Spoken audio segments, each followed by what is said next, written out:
CIA-1 को बड़ी सफलता हाथ लगी है।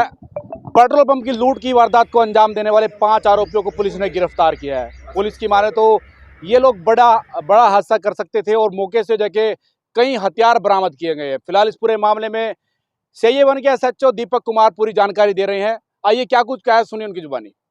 जैसा कि आप सभी को ज्ञात है कि इसी माह 4 और 5 तारीख को अपना थाना पानीपत के क्षेत्र में 2 जगह पेट्रोल पंप की लूट हुई थी और उससे पहले गांव मुडलाना गुहाना क्षेत्र में लूट हुई थी पेट्रोल पंप पर ही।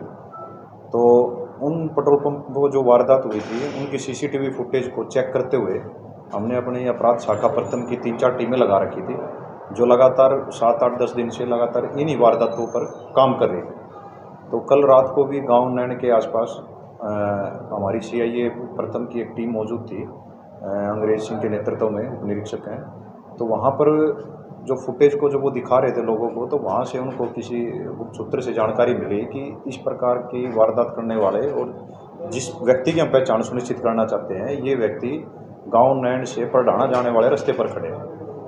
तो तुरंत ही उन्होंने अपनी टीम तैयार करी और जैसे ही वो गांव नैन से निकल कर परडाना की तरफ गए तो रास्ते में उनको 5 व्यक्ति 2 मोटरसाइकिलों के साथ दिखाई दिए और जैसे ही उन्होंने गाड़ी नज़दीक ले जाने की कोशिश की, गाड़ी की बत्ती वगैरह बंद कर रखी थी, तो जैसे ही नज़दीक गए तो उन्होंने पुलिस की गाड़ी को हथियार के बल पर रुकवा लिया और जो 2 मोटरसाइकिल उनके पास थी उन्होंने गाड़ी के आगे फेंक दिया।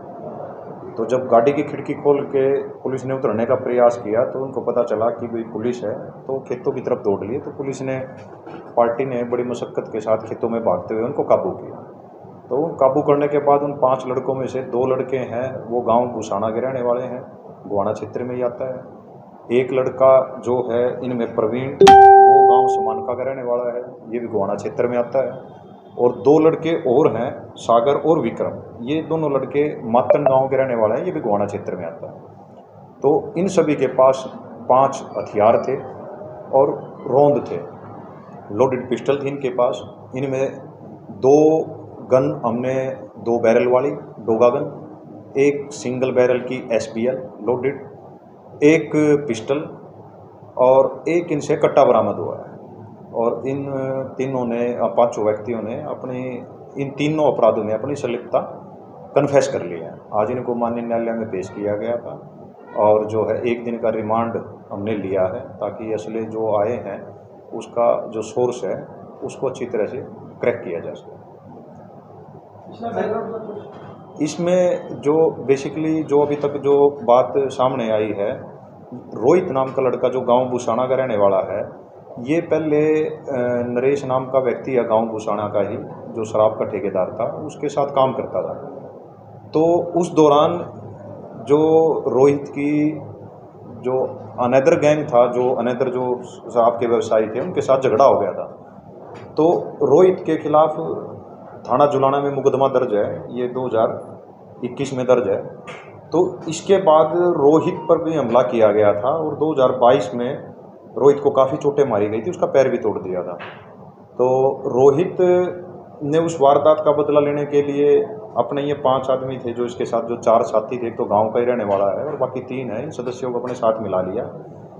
और जो नरेश नाम का व्यक्ति है जो भूसाना का रहने वाला है, तो वो पता चला है कि वो पीछे भी हार्डकोर क्रिमिनल रहा है, 8 मुकदमे उस पर दर्ज रहे हैं और वो इस टाइम यहाँ हरियाणा में नहीं है। उसने इन व्यक्तियों को ये हथियार थे वो प्रोवाइड कराए थे ताकि रोहित को जो चोटें मारी थी जिस गैंग ने, जिसमें बबलू नाम का व्यक्ति था, उससे अपना बदला ले सके। और उसके बाद हो सकता है कि नरेश को भी इनसे कोई ना कोई अपना काम निकलवाना हो। हथियार आने के बाद इन्होंने अपने आप को इस काबिल बनाने के लिए कि वो हथियारों को तरीके से हैंडल कर ले, इन्होंने ये 3 वारदातों को लगातार अंजाम दिया। और कल भी मोस्ट प्रोबेबली हमारे पास यही सूचना आई थी कि ये कल भी किसी न किसी वारदात को अंजाम देंगे, क्योंकि वहाँ नज़दीक एक पेट्रोल पंप और है नैनगांव में, अलूपुर स्कूल के पास। तो ये जांच में कुछ और वारदातों का भी पता लगा क्या? देखो ये सारे इनमें से जितने भी व्यक्ति ये आरोपी मिले हैं, ये सारे 20 से 25 के बीच की उम्र के हैं। सिर्फ एक इनमें भी वाहित है और ज़्यादा इकोनॉमिकली स्ट्रॉन्ग भी नहीं है। तो इनका मकसद सिर्फ यही था कि भाई हथियार इनके पास आ चुके थे, रोहित ने अपना बदला लेना था और उसके बाद जो नरेश है उसको भी जेल में काफ़ी चोटें मारी थी, वो भी हत्या का अभियुक्त रहा है और वो इस टाइम जमानत पे था। उसको भी अपना वही चोटें मारी गई थी, उसकी वारदातों का बदला लेना था। के डोगा है, एक SBL है, सिंगल बैरल का है, एक हमारे पास इनसे जो बरामद हुआ है वो पिस्टल बरामद हुआ है और एक देसी कट्टा बरामद हुआ है। कहाँ से परचेज करी सर इन्होंने? ये इनको जितने भी हथियार प्रोवाइड कराए हैं ये नरेश ने प्रोवाइड कराए हैं। जब रोहित को अपनी मारी हुई चोटों का बदला लेना था और रोहित को हथियारों की जरूरत थी और नरेश और रोहित इकट्ठे काम करते थे। नरेश ने भी उसको जो जेल में चोटें मारी थी उसका बदला लेना था, तो नरेश ने इनको हथियार प्रोवाइड कराए हैं। हथियार इनको एक सुनसान जगह पर एक कट्टे में मिले थे, वहाँ से इन्होंने हथियारों को कैरी किया है। अब जैसे ही नरेश पुलिस की गिरफ्त में आएगा, आगामी खुलासा तब हो पाएगा कि वो हथियार कहाँ से आए। ये 3 व्यक्ति हो रहे किस जमीन से? ये जो 3 हैं, इसमें जो प्रवीण नाम का व्यक्ति है, लड़का है, ये समानका का रहने वाला है और राजमिस्त्री का काम करता है। और जो सागर और विक्रम ये गांव मातन के रहने वाले हैं गोवाना के, और ये भी मिस्त्री का ही काम, मजदूर का ही काम करते हैं। और इनकी जानकारी इसलिए हुई है कि जैसे मिस्त्री गांव में एक दूसरे के गांव में काम करने के लिए जाते हैं, तो इस माध्यम से इनकी जानकारी हुई थी। पैसा कमाने का उद्देश्य? हाँ, इनके पास हथियार आ चुके थे, इन्होंने आगे वारदात को अंजाम देना था, उसके लिए पैसों की जरूरत थी। और कुछ ये पहले हथियारों के साथ इनका कोई ऐसा मुकदमा दर्ज नहीं था। जो अभी तक पूछताछ में यही पता चला है कि ये हथियारों के साथ भी कंफर्टेबल होना चाहते थे कि ताकि जब वारदात को अंजाम दे तो किसी प्रकार की कोई इनको परेशानी ना हो।